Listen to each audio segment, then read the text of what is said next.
Morning. It is morning. We wanted to get on at 10:30, running a little bit behind, but early enough. And really, when we welcome you in, first of all, to HogvilleNET YouTube Live, and really when you look at this event that starts today, back-to-back years where Arkansas is in a prestigious Feast Week event. Last year was the Maui Invitational.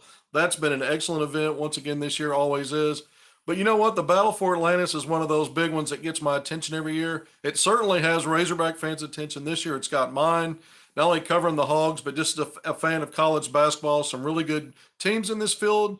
There's some outstanding matchups. And in a few minutes, in about 15, 20 minutes, you're going to have the first tip of the first game, Northern Iowa and North Carolina. North Carolina is the highest ranked team in this field right now at 14.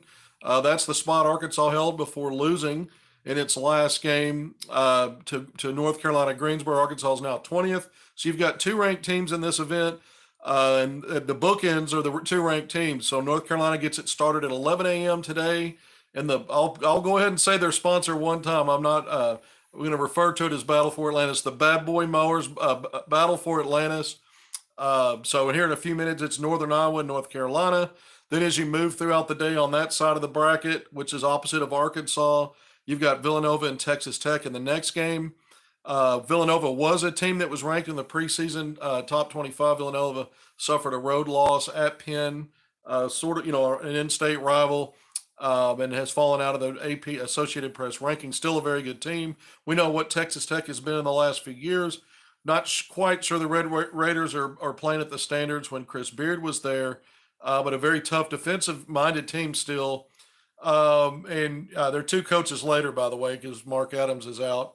But then you moved into Arkansas side of the bracket. The next game after that will be Memphis and Michigan. Arkansas is going to play one of those two teams on Thursday, whether they're in the winners bracket, the championship bracket, in the semifinals after playing Stanford today, or whether they're moved over to the consolation bracket. Either way, they're going to get Michigan or Memphis. And then the nightcap tonight is Arkansas Stanford. And that's what we're going to talk about first. We're going to kind of get into what that matchup might look like. I saw one comment already come over. So we're going to go through some of it statistically, some of the personnel matchups. But one thing I want to start with is, I know everybody's, after knocking off Purdue in the exhibition season, we keep going back to that. I mean, I watched Purdue and Tennessee last night. What a great college basketball game. Very physical game, a lot of whistles. Seemed like that game took forever. A lot of free throws were shot. But Tennessee on a neutral court and Purdue were basically even in that game. Purdue ends up winning. Purdue moves on to the title game in Maui. Well, they'll play Marquette, fourth-ranked Marquette, 3-0 this week. Let's go. Okay, I like that comment. But Marquette, the fourth-ranked team, upset number one Kansas. I mean, you look at that Maui field, man. It's crazy. Gonzaga lost to Purdue, the 11th-ranked team of the country. Purdue then beats Tennessee, the 7th-ranked team. Purdue's now going to face Marquette in the championship game. Kansas and Tennessee are going to play in the third-place game. That's how loaded that field was this year. It was really good last year, too. Not quite as top-heavy, man. There was a handful of teams there that you could argue, are worthy of top 10 rankings, and there because you had 5 that are basically ranked in the top 11, 3 in the top 4. So that one's already kind of playing through. We're just getting started with Battle for Atlantis, as we're going to put our focus on. But when you go back to Arkansas on that home win in the exhibition season, it doesn't count for anything other than you measured yourself against a really good team, and both teams competed hard and we're trying to win that game. It went to overtime. So when you start like Arkansas did, 3-0, Musman was constantly talking about some of the areas that need improvement, because it doesn't matter if you beat a team like Purdue. I mean, it matters maybe in building your confidence. It doesn't matter on your resume. And it may help you identify some things, but that was a great matchup for Arkansas. Arkansas's already hit a couple of mid-majors where the matchups weren't always that favorable, and it exposed what Arkansas's weaknesses are early in the year. We don't know if these weaknesses are going to continue to hound Arkansas, or if it's something that Eric Musman can dial around, and channel surf, figuring out the right matchups and the right combinations, and maybe even make adjustments to his schemes or different things that they're trying to do. We'll see about all that, and we might start seeing some of that stuff play out as soon as today when Arkansas plays Stanford tonight, 6:30 p.m. Central Time, by the way. You can get that game on ESPNU. But we know that Arkansas has been exposed. When you lose at home to a mid-major, Greensboro is a very good team. But that's the first loss under Eric Musselman in non-conference play at Bud Walton Arena. He was 36-0 prior to that, and that's what you're coming off of. That's what you're dealing with, where you played poorly inside and out defensively, basically for a second consecutive game. Arkansas was really bad in a 9-point win over Old Dominion in the second half. I thought Arkansas closed the first half of that game poorly. Old Dominion was able to put together a little bit of a run. So it's been kind of trending this way for a couple of weeks. Even when you go back to the season opener against Alcorn State, which is a runaway win out of the gates, Musselman was not pleased with his interior play in terms of physicality, guys being a little bit more disruptive and prohibitive around the basket. You want to be prohibitive. And when we talk about playing physically, it's not that you're in there tempting the refs to blow the whistle for a foul, but you got to put up more resistance than Arkansas has done with bodies, just physicality, taking up space, clogging things up when called for, and showing some resistance. And so those things started to appear for Musselman. Even in the Purdue game, he talked about Arkansas being more physical. Even against Alcorn State, you won both of those games. Gardner Webb, we saw some problem areas in the first half. Arkansas got behind in game 2, blew that one out in the second half. Got a big lead at halftime, 14 points, and built on that in the second half. But in each game, when you listen to the head coach, he's voicing displeasure about certain things. And I think those are the things that have bubbled up and you started to really see as problem areas. So let's get into more specifics. What does that look like? Well, Arkansas's perimeter and interior defense have both been sliding, and we saw that really magnified against Greensboro. Now, that's a tough matchup for Arkansas. Back-to-back seasons, Greensboro has led it most of the way in both games. They've just dominated the scoreboard and then the little parts in the actual game itself that feed into what that scoreboard's telling you. So Arkansas, it's a tough matchup there, but at the same time, Arkansas found a way to win a year ago with Trevor Brazile, who, by the way, got hurt in that game. Brazile comes back and has his best rebounding game for Arkansas. One of the problem areas was, defensive rebounding and keeping teams off the offensive glass. Arkansas actually did the job there against Greensboro. Arkansas had a horrible game in transition against Old Dominion in a game it won, actually won that part of it. There were a couple of areas where Arkansas, you could tell, corrected some things, course correct a little bit with 4 days in between. The problem was Arkansas has been really bad after being good in the preseason and the exhibition season and against Alcorn State and getting live ball turnovers, double digits in steals, getting high numbers of steals. And not only is your defense stopping the other team's possession there and winning a possession, which is good defense, but you also give yourself a chance to get in transition for yourself, even if it's secondary, when you get live ball turnovers, because it's a bit of a scramble for everybody, and you got to learn how to attack like that offensively once you get the ball. But they're not generating steals anymore. The last 3 games, 3, 4, and 3. Are you airing a UNC game? ESPN's got all the games televised, all the games on their family network. I don't have all the channels memorized. I do think the North Carolina game's on ESPN. I believe that one's on ESPN. Actually, I think Villanova's on ESPN too. I got to go back and look and see when Michigan and Memphis, they played the third game. I think it starts at 4 Central Time, but I don't remember exactly which ESPN channel. But you've got ESPN, ESPN2, ESPN2, ESPNU. But going back to Arkansas's problems forcing live ball turnovers, that's been one of their issues on defense, because that means you're not winning a possession. And if you haven't been good getting defensive rebounds and you're not getting steals, then you better be awfully good and sound in your discipline, stopping shots and contesting shots. And that's where there's been big problems as well. On the perimeter, guys are getting open, really good ball movement off 2-man game and screen action. Arkansas has been getting lost. They haven't stayed attached. They haven't closed well. Guys look a little bit either ball watching or confused when the ball's moving.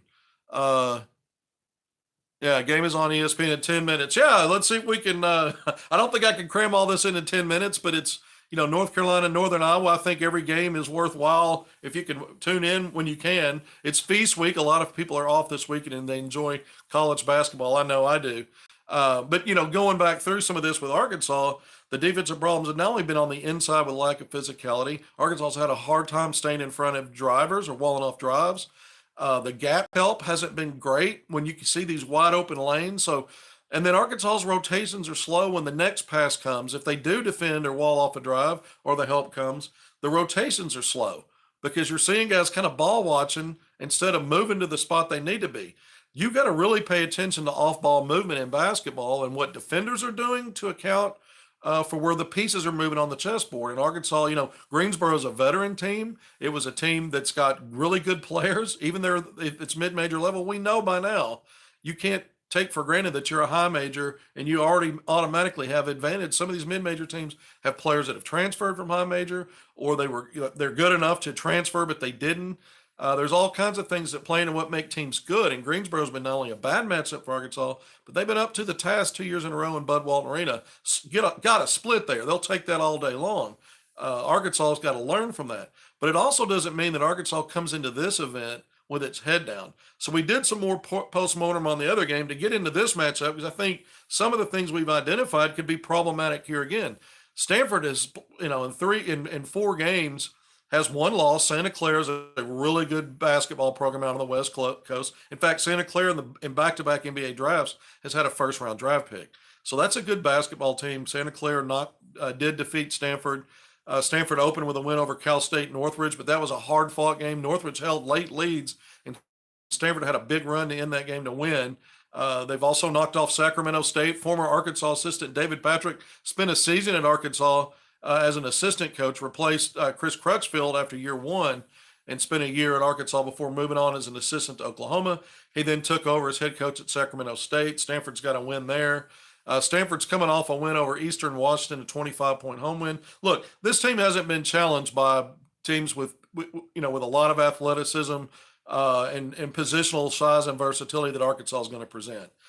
They just haven't had to deal with that. But one of the things when you watch Stanford, I've gone back and looked at their game footage. Haven't seen them play live this year, but I have looked at the game stuff. Not only highlights, but I found some actual footage. What they do really well is space the floor. And you really have to pay attention to their off-ball action, because this team is very, very efficient with the basketball. 19.5 assists in this small sample size ranks top 15 in the nation. And they only commit 9.5 turnovers. So plus 10 assist to turnovers per game. Again, small sample size against teams that didn't really match up physically or athletically, even with Stanford. I think Arkansas's got a lot of edges in some of those areas. But that's a team that moves the ball smartly, and you really have to pay attention to what guys are doing off the ball, because they're going to move it ball first. But when they do put the ball on the deck and dribble, and we're going to talk about their point guard, Bynum, the transfer from Providence, it's not as much about what the guy dribbling is doing and where he's going. He's getting to a spot, anticipating backdoor cuts, other guys move, trailing. They have a lot of guys that just know how to slash. They'll have delayed slashes. They set a lot of ghost screens where they're slipping out of those screens. They're not really trying to set a solid screen. They're trying to get movement to it's almost like a fake. They're trying to get you to think one thing, and then they're quickly moving in another direction while 2 other guys are offsetting in a way. So they've got a lot of moving parts, and they try to get easy scores. If you look at this team, 33 2-point field goals per game. That's also top 15 in the country. So we talked about top 15 in assists, nearly 20 a game, top 15 in made 2-point field goals. A lot of their action is set to get easy shots.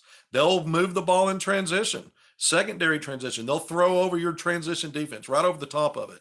Bynum's a very crafty guard, but he's not the only one. But he's averaging over 8 assists per game, only 1 turnover per game. So basically 8-to-1, better than 8-to-1 assist to turnover ratio for Bynum early in the year. He's a 5th-year guy. He played at Providence the previous 3 years. He transferred. I can't remember where he transferred from before that. But Bynum is a salty point guard at 5'11". His percentages shooting the ball aren't great, but he's going to pick and choose. So what happens is, he gets to spots you don't think he's in attack mode, but some guy's moving off ball, and all of a sudden he's hitting him in the pocket in a clean look, and it's their space, and now they're getting an easy look. There's not a contest. Okay, so he's setting you up that way. Then when you start trying to defend that and stay in the gaps or play in between him and heads a little bit, he can make you pay with a shot. He might squirt by you and get in for a layup. He's not, like I said, by percentage so far, not a very good shooter, but he can fit him. He's averaging nearly 10 points a game on top of those 8 assists. So not far from a double-double. He can kind of punch you in a couple of ways. Renaud, the Frenchman, the 7'1" Frenchman, versatile big man. He's been around for a while. He's 19 points, 9 rebounds a game. Not a big rim protector. He's got nice soft skills. If you throw it to him mid-post or low post, if you try to double him, he's going to make the easy play, man. He's going to hit a backdoor cut or someone in the dunker spot or spray it back out for 3. They've got 3 guys you got to pay attention to for the most part from three. The freshman Stojakovic, whose dad Pedro was a longtime NBA guy, played with the Sacramento Kings, played with Corliss Williamson. We all know who that is, the Hog, Razorbacks royalty, Razorback icon. But Stojakovic is a versatile guy. I've seen the freshman at 6'7" wing. He's not just a shooter, but he's knocking down almost 43% from three on decent volume after 4 games. 13.3 points per game for Stojakovic. I've seen this young man play 5, 6, maybe more than that times in person in the grassroots circuit at DS3 SSB in the past 2 springs and summers. And this is a guy that he's more than a shooter. He's got some of that craft and some of that floor IQ that his dad had. Not exactly the same kind of player. The game's played a little differently even than it was then, but he's got a lot of the same stuff and more in some ways at the same stage. So Stojakovic is he's a potential prospect. He was a guy that was, coming out, was recruited by everybody. Arkansas took a look at him and had some interest there initially. But you look at him, you look at Michael Jones, another perimeter guy with size, one of those big wings that can knock down threes. Also, they have identical numbers, 9 of 21 from three, both of them right around 43%. And then a guard, Geeler, who comes off the bench or has been playing off the bench, can also knock down the three over 50%. A little less volume on those guys, but enough volume where this is a threat. He'll also be a playmaker with some assist and in transition. And so this team likes to run. I mentioned Renault. Well, he'll make the right pass. He's a guy that just kind of gets his in various spots. He's not really going to stretch the floor from three. I think he's taken maybe 8 threes. He, made 2 of them. He's not taking a ton of them. He will test you if you leave him open. But Renault's going to make good passes, and he's going to just find ways to score around the basket in that 15 feet in range. So this is a team, when I really watched them, I haven't seen a lot of mid-range work. They're getting stuff in on the fast break. They're getting theirs off of really just good ball movement and passes, and it's that off-ball movement where they're setting you up for an easy score, whether it's a backdoor cut or just guys moving in ways that gets defenders out of position so that they don't have contested shots. Because let's see, I'm getting some comments here. Tennessee went down to Purdue. Who the only team to beat Purdue? Arkansas. Yeah, it doesn't count. I mean, it was exhibition season. It's fun to talk about, and I keep referencing it because we're not that far from it. And we understand that if Arkansas can play a team like that and win a game like that, even though it was at home, and we're now talking about neutral site games, what are we talking about? Something that's not going to count on the resume. Arkansas's got there's really not much street cred on it because it just has no impact on the season now, other than we've seen proof of concept that Arkansas can beat a good team. They've played some decent mid-majors. Gardner-Webb gave Baylor a fight. That's a good team. For the mid-major level, it's a good team. It's not a great, Old Dominion's a respectable opponent, and I'd say Greensboro's probably the best opponent Arkansas's played. Well, big whoop, big duh. They beat Arkansas, so it's an easy comment to make. I think Arkansas, the matchup favors Arkansas today from a physical standpoint when we talk about athleticism. Now, Stanford's got some decent size on their wings. Renault, 7'1". Brandon Angel, a guy I haven't talked about, has been out the last 2 games with a hand injury. The first 2 games, he was average in 2 games, 18 points and 6 rebounds. And he's a pretty active guy. He's a savvy player. You watch him, he just kind of does. He's 6'8", but he just does little things that make you better to win plays, and then he produces because he's a veteran guy. This is a team with a good veteran mix of guys, and it's an outstanding offensive team. I mean, 88 points a game. That's 31st in the NCAA. I mentioned they were top 15 in 2-point field goal makes and those assists. But they're shooting well from three. I mean, this is a team that's 38.5% from three. That's 37th in Division I. And look, the volume is not low. That's not a misleading stat. They're over 9 makes a game, 24 takes. So the percentage is really good. They're making 9 a game. That's where Arkansas was before laying an egg, against Greensboro the other night. So very similar in the volume up, but now Stanford's volume is even higher than Arkansas's right now when they come into it by average, making just 9.3 per game. And it's also a team that doesn't shoot a lot of free throws. I told you they play with space, and they're getting a lot of easy, uncontested shots because of their ball movement and how they set teams up. So if you're getting space to shoot and finish, you're not getting contested a lot, and you're not drawing a ton of fouls. So this is not a very physical team, but the fact that Arkansas is not very physical can also be problematic because it might take a more physical team to take away some of the stuff that Stanford wants to do. We'll see what Arkansas is able to do because it may not be as much about physicality today as it will be about just being in position, staying in position, and not letting the ball movement completely get you disorganized on defense. Arkansas hasn't been completely disorganized. They just haven't been effective. And they've been slow in the little things. I think it's the minutia when you start really drilling down, just getting out of position, which it'll be problematic against this team if it continues. Musselman's got to figure that out. He's one of the best at scouting opponents, game planning for opponents, but he can't go on the floor and execute. I'm not one of those guys that points back to the players all the time and said, well, the coach can't play. It's the coach's job to figure out how to get his players in the best position to execute. It's the coach's job to sell them and get them bought in.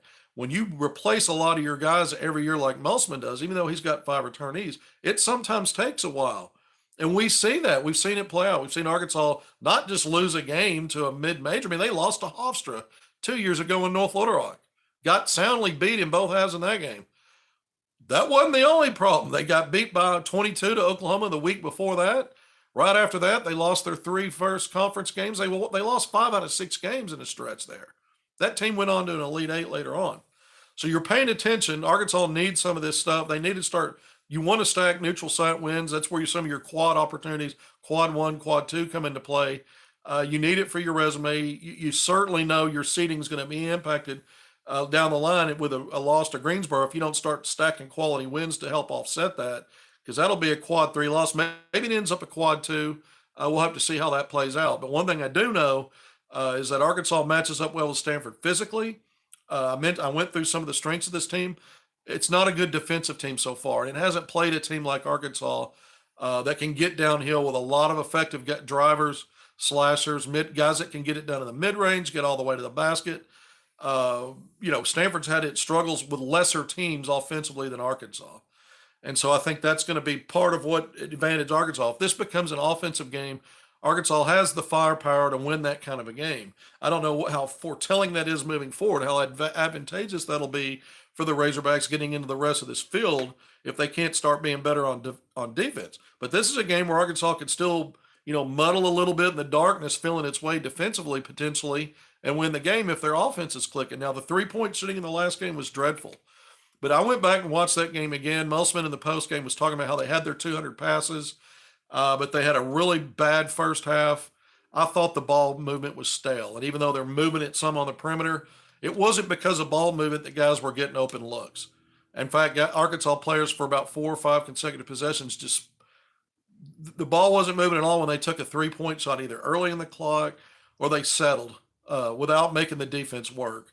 And they didn't make those shots. And so the ball did not have energy too much in that game. In the second half, it was mostly a drive game. It wasn't because Arkansas didn't get anything easy. 5 assists in the first 39 minutes. They had 2 in the final minute when the game was over. So 7 assists on 24 made field goals. Tells you really all you need to know about ball movement, helping the team get some easy scores. Arkansas needs some of that. I think Stanford's going to provide some of that defensively. They're just not a good defensive team. And I think Arkansas can really attack in multiple ways because they've got the weapons.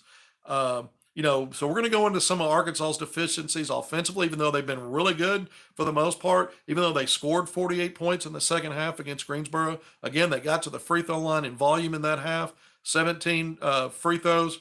And the Hogs, well, they made 17 of 20. So they actually took 20 in that second half.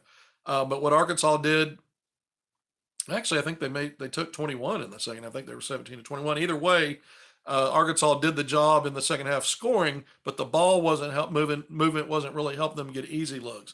And I think as they move through this event, maybe not against Stanford, but as they move through this event, Arkansas is going to have to do a much better job of letting the ball get players good looks, let the ball movement, via pass, inside and out, swinging it side to side, get defenses and defenders moving and out of position.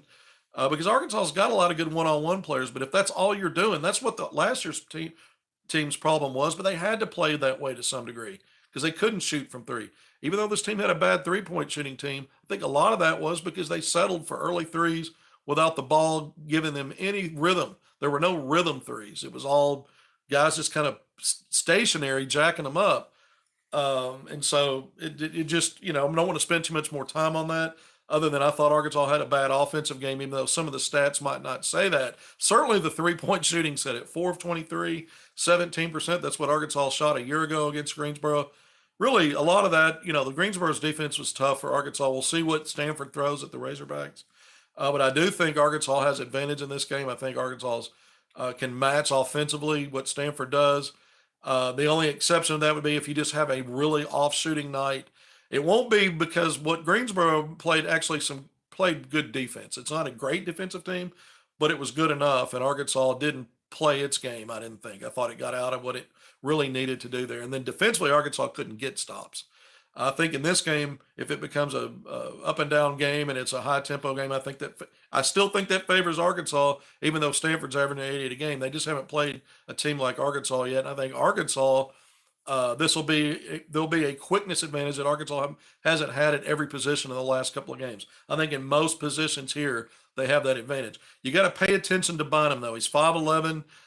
He's not a bullet, but he's powerfully built at 5'11". So he's not one of those guys that's going to necessarily outrun your guys, but he's going to be very cerebral in getting to spots and setting you up for passes that you don't necessarily see coming in his line of sight. He understands where guys are moving behind him on the other side of the court. There's just a lot of good off-ball movement with Stanford and what they're doing. And again, I mentioned the 3-point shooters. They feed off that ball movement inside and out. So they're looking for close range shots, uncontested. Arkansas offensively, I think I said it needs to move the ball better. I think that helps their 3-point shooting. I think it helps their drive game. And I think it'll help Arkansas get to the free throw line. Again, Arkansas is one of the leading volume free throw shooting teams in the country.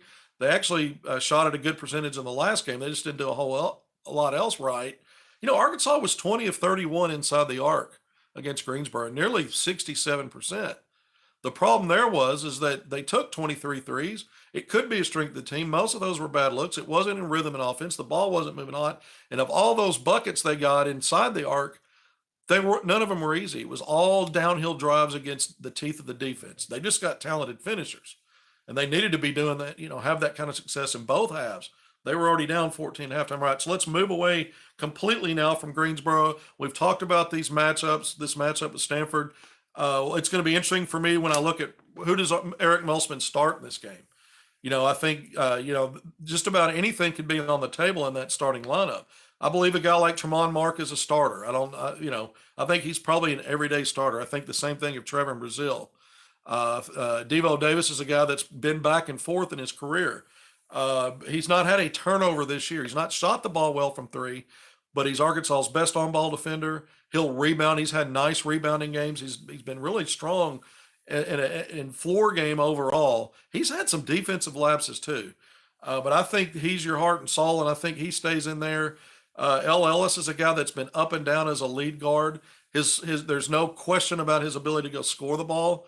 But the question marks become playing with pace, setting up teammates, getting your offense running and a little more smoothly than we've seen at times. 4 turnovers in that first half of the last game. Clean that up in the second half, and then he became a one-on-one player. They were really playing that way. They really weren't setting things up by distributing and moving the ball. So we got to see where L. Ellis fits into this format out here in this event, three games in 3 days. Is he able to hold on to that lead guard spot? I think the biggest question mark when you talk starters for Arkansas has been at the 5 spot. Chandler Lawson ran that spot through preseason. He looked really good, especially against Purdue. He started the first 3 games and didn't play a ton. Got in either foul trouble, didn't quite do what the coaching staff expected. Mekhi Mitchell had a couple of back-to-back good games when he went back and looked at Gardner Webb, and then the double-double against Old Dominion. Arkansas needed that. They really needed a double-double from somebody on that front line against Greensboro. Mitchell had it a year ago in that game, and Arkansas ended up winning with Brazil out. They needed that. 8 minutes against Greensboro this year, 4 fouls. Made 1 field goal, no rebounds, and really struggled, I thought, against the way that Greensboro plays. I thought all of Arkansas's bigs, Jalen Graham was out, back spasms. We know he missed both exhibition games. Had a good game against Alcorn State when you look at it statistically, 8 points, 8 rebounds. Hasn't done a lot since in the next 2 games that he did appear in before sitting out Greensboro. So we'll see what his availability is. But Arkansas's really had some issues there at that 5 spot, not only with physicality. Mekhi Mitchell's been the most physical player. He was the less physical of the twins, though. Mikel, who departed, we know Kamani Johnson ran out of eligibility. He was Arkansas's bull. Things might be different right now. Just having Kamani, just being able to insert a guy like that, Arkansas might be 4-0. But they don't have those guys. And so Mekhi is your most physical guy inside. Arkansas is going to need more from him. They need him to protect himself from fouling. They need him to stay on the floor when he's called upon. But he hasn't started once. They took Lawson. Musk took Lawson out of the starting lineup to begin the game against Greensboro. And it was Jeremiah Davenport. Here's a guy that Musselman's talked about. Can help him in some ways defensive rebounding from that wing. Big 6'6" guy. He's got a good frame. Hit a couple of blocks in the early stages against Greensboro on defense. Missed a 3-point shot. When the ball did move and it was a good pass out to him in the left corner, he missed that. He's just not gotten on track shooting the ball yet. We saw it in the preseason and some of the stuff that we saw, but once you got into the exhibition game against Purdue, and then these first 4 games, he's just not gotten on track offensively. And he is a guy that's prone to try to do a little too much to get himself going. So there's some question marks there. Do you want to try to start small again? I don't think so. I think Arkansas, this might be a game where you see a couple of things. I'm not making predictions here. I'd like to see Mekhi Mitchell back in the starting lineup just to see what that looks like on the floor with Brazile and 3 of the guards. In which case every game it's been L. Ellis, Devo Davis, and Tremont Mark. Caleb Battle's another way you can go coming off the bench. He's been Arkansas's 6th man effectively, the 6'5" guard who's Arkansas's leading scorer. You could maybe put him in the starting lineup and play small that way with Brazile and have those 4 guards on the court. Tremont Mark then is your 4. We've seen Arkansas play like that in the past. So that's another possibility. There are other possibilities. Musselman could spring go a different route and try something else, So we just don't know. He did talk about making adjustments after the loss to Greensboro. That was the last time we really talked to him. He did do a very brief pregame press conference, pre-event press conference yesterday. But he hasn't revealed a whole lot, and he shouldn't. Probably shouldn't talk too much about what his plans are. Let's see what he does. But I think Arkansas's depth is still quality. I still think this is a team, when I look at it, they can have a great season. One game doesn't have to define this team. And in fact, I go back again, last year, the year before that, these teams made deep NCAA tournament runs, but they didn't always play great together. They had some losses, and they had several losses, some of them in clusters. That's a possibility here. But let's look at this. This is what I wanted to lead with, and I ended up talking about other stuff first. So if I lost you along the way here, that's my bad. Arkansas has been really good in neutral site, in-season tournament. Well, any neutral site tournament format under Musselman. I mean, they're 16-7 in those situations, and I'll break that down for you. 4-1 in the regular season in tournament play. So they won the Hall of Fame Classic in Kansas City 2 years ago. 2 games, so they were 2 games there. They beat Kansas State and Cincinnati to win that. And then Arkansas last year in Maui, we know they went 2-1 and finished 3rd place. Beat the eventual national runner-up in that 3rd place game, a ranked at the time San Diego State team during Feast Week, the Maui Invitational we've already talked a little bit about. And split games, before that they beat a bad Louisville team, then lost a very close game to Creighton, a team that ended up going to the Elite 8 this past year. So Arkansas, that was a salty field as it turned out, and Arkansas went 2-1 there. So 4-1 under Eric Musselman in these regular season neutral site tournament formats. That's a pretty good record. They're 4-3 under Muss in SEC tournament play. They're 8-3 in NCAA tournament play. What all these things have in common are you've got quick turnarounds. It's tournament format, so you win in advance. In these regular season games, it's not win or go home. You actually get more games, but the point is it's win in advance, and Arkansas has been really good at this. They're unbeaten in these first-round games. They've not had a loss. They're 9-0 in first-round games when you start stacking up in-season, regular season, neutral site tournaments, SEC tournaments, and then the NCAA tournament. So under Musselman, they're perfect in first-round games. So some of these are, you're like, well, what does that really mean? This is a new season, a new team. Well, it just means that all of his teams have had problems somewhere along the line, but he gets them ready for these kind of situations. And he's the common denominator as far as that goes. And so he's got the pieces to make a run here, not only to win game one. I think Arkansas is going to win game one. We're going to have a post game. If Arkansas loses, there's a lot more to talk about, and a lot more problem here that I'm giving weight to right now. I think these things can be heavy problems, especially defensively, where Arkansas has hung its hat under Musselman every year. It's always started with defense first, but they haven't always been great defensively. And in some of their losing streaks or whatever, and some of those speed bumps that were significant, a lot of that was on their defense too. They still hadn't gotten everything figured out. So this early in the year, Arkansas last year, without Nick Smith Jr., they did have Brazil at this time last year playing in Maui, was pretty darn good in a setting like this. So we're going to see if Arkansas can be that good again, despite the first loss coming so early. That's not something that's really happened because they hadn't lost it to a mid-major at Bud Walton Arena in 5 seasons. And, Muss had never done that. So they've got that monkey on their back coming into this. But is it on their back? Can they move away from that? Can they get right in their head? There's a lot of veteran guys. Musselman's been through all kinds of scenarios as a pro coach and other things. So they got to have a meeting of the minds as much as executing on the court about moving past that and figuring out what works and getting better on that defensive end. I do think Arkansas could lose to Stanford, of course. Again, this is a high octane offense. If Arkansas is really bad offensively and bad defensively, like it was, like I felt it was for the most part against Greensboro, different matchup, but Arkansas could lose a game here and already be in that consolation bracket. Here's the other thing. Arkansas, you want to win this event. You'd love to go 3-0. The Hogs, if they can get 2 wins here, to me, that's a success because you're playing 3 neutral site games. You're probably going to get a couple of wins. If you get 2 wins, both of them in some way probably help your resume down the line. We'll need to see how things play out, but there's a good shot at that, or at least one of them does. You don't want to go. Obviously, no one wants to go 0-3 over here. Somebody's going to do that. Arkansas's got a 1 in 8 chance, if you look at it mathematically coming into it, of being that team like anybody else.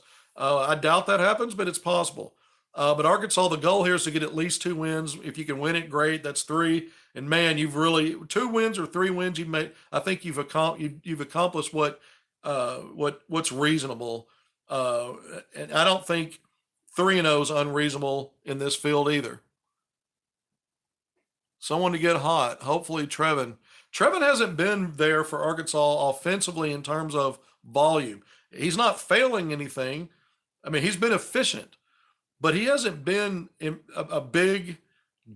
The offense hasn't been has not run through him in a way that would maybe lead to him getting more shot attempts and focusing on him or somebody else playing in concert with him. It just hasn't materialized yet. His rebounding has been up and down. He did have a strong rebounding game against Greensboro. That's good to see. He's blocking shots. I mean, 11 in the last 3 games. But he's not. If he's not blocking shots and some of these other interior guys are getting into him, they're getting good clean angles on him if they're able to move him a little bit.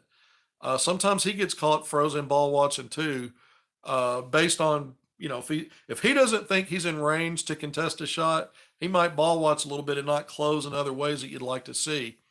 And that sometimes leads to some of these offensive rebounds or guys just filling that space around the basket. Arkansas's got to figure out a way to take away space today from Stanford because they love to play in it. That's Stanford's game.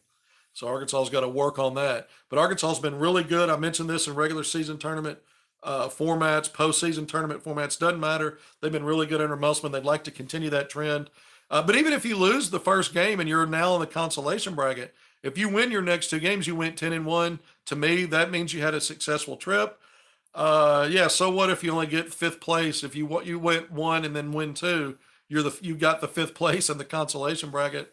But you picked up some win. That's the key here, is to get better and find ways to win games. And you want to win at least 2. You'd love to do 3. And the other thing is, if you're not going to do that well, you got to somehow find a way to win a game. If it comes down to that, you don't want to be that team that went 0-3 during Feast Week. That would say a lot that Arkansas has a lot of big problems a lot more than I've seen so far, because they look pretty bad to me overall in one game, but they haven't looked bad overall in any other game. And in fact, they've looked good in a lot of areas, most games. I just think because we're down to a really bad second half against Old Dominion defensively, the offense was fine in that game. And then we had a bad game in both ends, mostly defense, but also offense in this last game. It's not enough to suggest or make me think this is a team that might go 0-3 or even 1-2 this week. But all those are possibilities. Obviously, it's kind of Captain Obvious there. I mentioned the tournament success Arkansas's had in their Musselman. Guess what? They haven't had a lot of success against some of these teams. No convincing success against the teams in this field. I mean, Arkansas and Texas Tech go way back in the old Southwest Conference days. Arkansas dominated a lot of teams in basketball in that league over the years. Not Texas Tech, 40-40. So Arkansas's had a superior program when you look at it from a national standpoint to Texas Tech historically. But head-to-head, it was 40-40. Memphis is the same way. I think it's 10-10 or 11-11. Memphis is one of those teams that in different eras had really, really good basketball teams. Not the overall program that Arkansas has been when you look at it historically, but really good. For years, Memphis was an independent. It's just been a good basketball, but Arkansas's played them in different eras, and it's all even. Arkansas doesn't have a good record against North Carolina. They've never beaten Stanford 0-2. They've never beaten Villanova. I think they're 0-3, maybe 0-2, 0-3 there. Arkansas just doesn't have. Who am I leaving out here? Michigan. I think Arkansas's got a losing record there.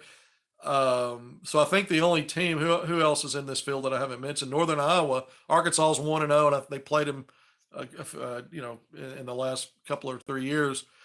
So Arkansas's, really when you look at the field historically, I think it's interesting. Arkansas doesn't have great success against these teams, but I mean, what does that really mean other than just looking at trivia and some of the stuff historically? But what it does tell you is that a lot of these teams have been recruited well enough and had good enough teams to compete against Arkansas in just about any era that they've played them. And so you got to figure in a neutral site. We know Arkansas's got some problem areas. We know they don't come in here invincible. You got to assume that most of these games are going to be difficult. Last year, Arkansas was fortunate. Louisville was a really bad team, a great name, a bad team with a blue blood name, and Arkansas dominated that game. The next two games went to the wire. It could be that kind of game every game. But I do think Stanford is a good matchup for Arkansas from a quickness, athleticism, and diversity of skill. There's a lot of offensive skill for Stanford, but it's all contingent upon them playing freely and with space and getting you out of position. And so if Arkansas can clean up some stuff there, they could be the more physical team as well, just by default, from that standpoint. And I think Arkansas on the other end of the floor can create so many problems that even if it is mostly an offensive game, I think Arkansas can actually be the better team in a game like that. All right, we're 43 minutes in. I have no idea what's going on with North Carolina and Northern Iowa.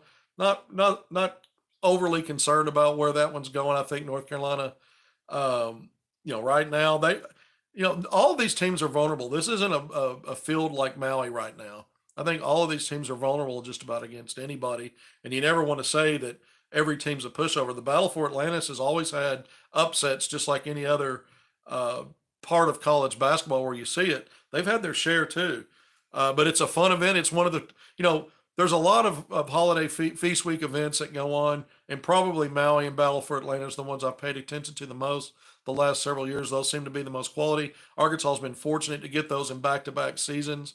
And then you just now want to go make the most of it. So it starts with Stanford, 6:30 p.m. Central Time today, ESPNU. So it'll tip around that time. We're going to have a post-game show. Again, it's HogvilleNET YouTube Live. Thank you for joining me on the pregame. I want to thank my pregame sponsor, who I normally do on location at Jose's Bar and Grill in Tawnytown. But I'm not covered. But that's on game days in Fayetteville. Obviously, I'm not in the Bahamas. I'm in the man cave here in the 501. Right. Well, and I did mention that we won the Field in the Hall of Fame Classic. That was something I did talk about a few minutes ago, but the comment's correct. And I mentioned that Arkansas beat Kansas State and Cincinnati in that event. Jeremiah Davenport was on that Cincinnati team. But Arkansas did go 2-0. Illinois was a ranked team going into that and got upset in the first round. I believe that was Kansas State that knocked off Illinois. Arkansas beat Cincinnati. I might have it. I didn't stare at that before I went on.